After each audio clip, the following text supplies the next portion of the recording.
a new album, but first the previous album. It's been, well, 3 or 4 years. How do you look back on that album? Still not getting any. What is your idea now? I think that, at the time where we made it, and even still today, really proud of it. Still holds really well today. Like when we played the song from the second record, they feel still amazing to me when I play them live, and the kids, they still totally respond to them when they hear it live. So for me, I love the record. A lot of amazing songs on it, and that's the record that brought us here. That's the record that made us travel like really around the world for real, Yeah. The first record, we went to Europe a little bit, went to Australia once, and that was pretty much it. And now when we made the second record, we actually been to a lot new places, and it's the one that made us, the band that we are today internationally as well, allows us to travel a lot. No, so. it was, I still look back with great memories and how we made it, how we wrote it. Is there one memory that you say that sums up the recording of that album? I think it was just a great summer. We were in Montreal. We were with Bob Rock, which is a living rock legend. It was so cool to be with him every day and learn from him. And what is the best thing you've learned that you've brought into this new album? One lesson.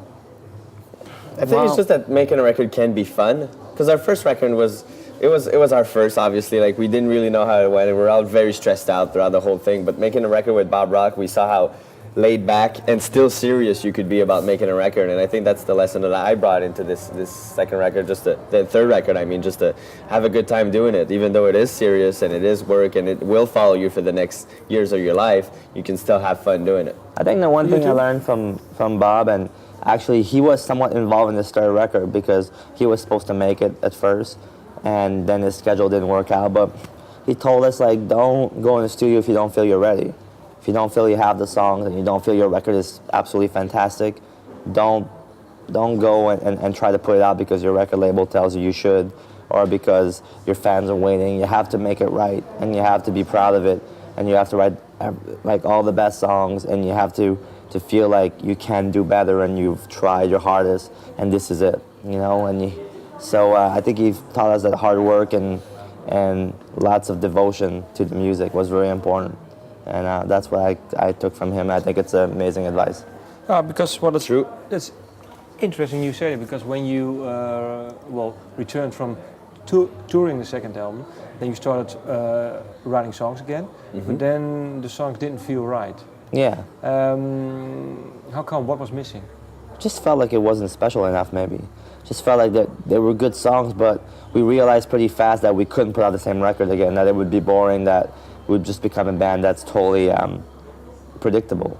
And it was important for us to try to not fall into that trap and try to do something that would maybe go beyond that and try to be a little more challenging, a little more ambitious. But was it hard to acknowledge that to yourself? Well, Bob helped us in a way, because we played the song. He's like, it's good, but I think you guys can do better. I don't think you're ready yet.